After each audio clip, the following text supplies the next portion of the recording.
Gamescom is here, and with it, another round of games to get hyped for. 2023 has been an insane year for games, so it's tough to get hyped for more stuff. But Gamescom did get me thinking about the last set of Keighley and Friends presentations from June and the games we still have on the horizon. With a Sony showcase, all of the Summer Game Fest announcements, and the most recent Nintendo showcase all making appearances in June. It was a crazy month and an already crazy year of gaming. Just about every major company announced something new or showed more on something previously announced. So let's look back at those June showcases and talk about the 10 I'm most hyped for still.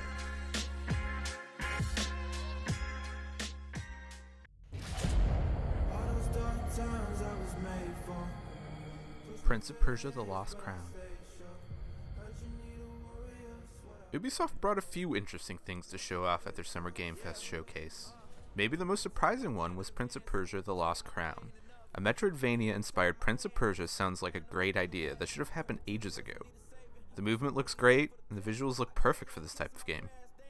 Buzz for this game continued to grow as media praised the demo featured at Summer Game Fest. Though not planned for 2023, we luckily won't have to wait long next year for The Lost Crown, which is currently set to release on January 18th for all systems.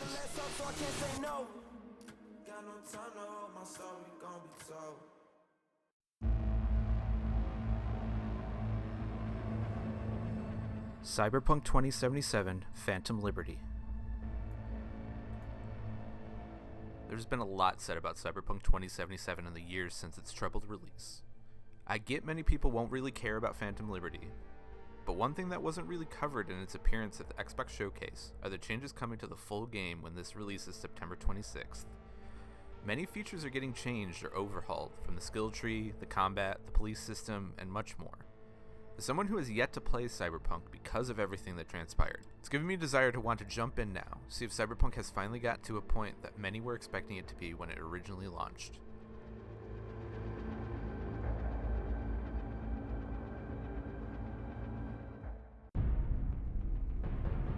Final Fantasy VII Part 2 Rebirth. Jeff played with the emotions of every Final Fantasy fan during his Summer Game Fest showcase when he closed the show with Final Fantasy VII Part 2 Rebirth after that DoorDash ad. It was a stroke of trolling genius. What we got was a pretty nice look at what's coming in Part 2 when Rebirth launches early next year. The game's open world aspects were shown off a bit, along with new looks at some familiar characters. With 2 discs worth of content and differences already appearing in Part 1, hopefully Rebirth lives up to its lofty expectations.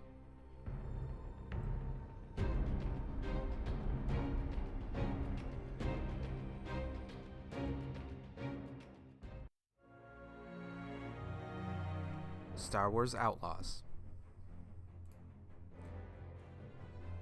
Showing up twice over Summer Game Fest week, Star Wars Outlaws made an impressive debut. First appearing at Xbox's showcase, followed by a fleshed out gameplay demo during Ubisoft's event.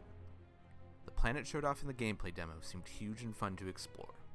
Massive Entertainment, the team behind the Division franchise, said in interviews after the events that the scale is much bigger in Outlaws, with the planet shown off being larger than Washington DC was in the Division 2. There's still a lot to learn about the game, and with no set date outside of its 2024 window, it will be exciting to see more from the story, the gameplay, and the interesting cast of characters we've already seen.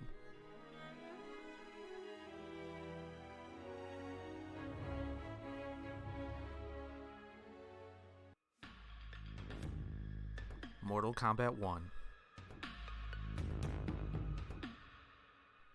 Ed Boon didn't hide the fact that he and the NetherRealm team would be showing off Mortal Kombat at Summer Game Fest. And what we got was a great trailer and gameplay demo that showed off the impressive addition of the cameo system. Mortal Kombat 1 will feature partners who you'll be able to use for additional attacks. Think Marvel vs. Capcom, but without the ability to swap to those characters during battle. The run-ins seemed responsive and fun to use. You'll even be able to use those partners for fatalities, which was also shown off in wonderful fashion. More importantly, Stryker's back. Remember Stryker? Yeah, he's here. The game looks flawless. Luckily, we won't have to wait long for the release of this one when it arrives September 19th.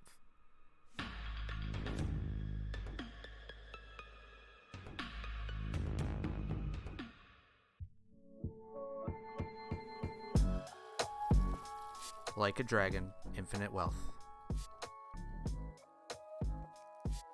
We got an eyeful during Xbox's showcase when Ichiban Kasuga showed up for the world to see.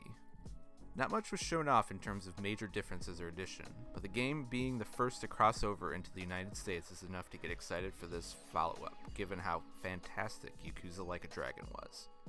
Give me more of the same, with additional jobs and summons to use in battle, and this game will be an easy day one purchase when it arrives sometime in early 2024.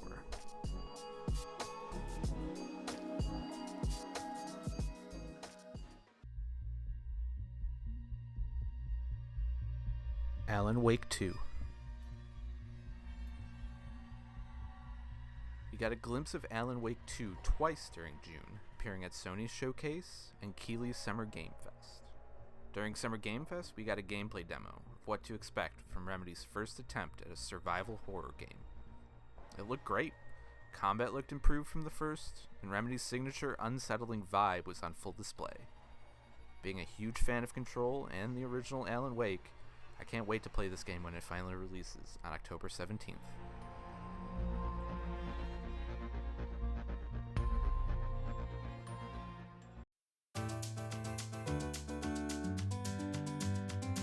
Super Mario Bros. Wonder. The second Mario game announced during Nintendo's June showcase was an interesting surprise. Not so much that a new 2D Mario game was coming. Rumors for a new one had been swirling for some time, but the game looks a little different from the Mario games we've gotten in the past. The style is interesting, the levels as unique as ever, and of course, Mario the Elephant. Mario the Elephant? Anyways, Super Mario Bros. Wonder is slated to release on October 20th.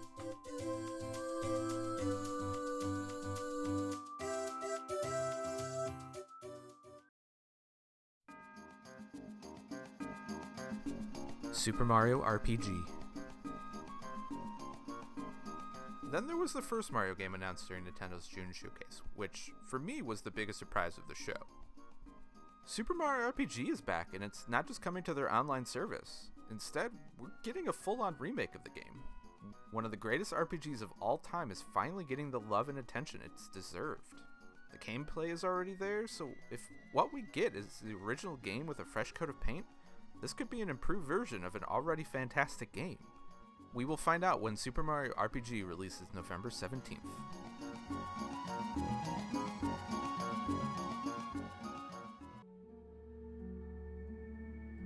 Starfield.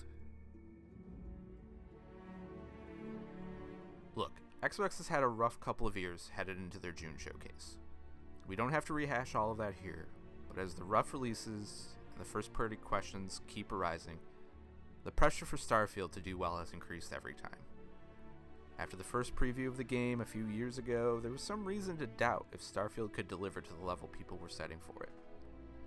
The preview shown off the second part of the Xbox showcase did an incredible job of displaying the scope that many people were hoping for when Starfield first got announced. The space combat looks exciting. The shooting mechanics in a Bethesda game looked good as well, surprisingly. In a year that has already seen many critical successes, Starfield seems like a game that could easily hit on the same level as Tears of the Kingdom did. Sure, there are still going to be questions about the potential launch bugs being an issue, despite Matt Booty's comments, but it's hard not to be excited for this game after seeing that preview. Luckily, we won't have to wait long, as Starfield releases September 6th.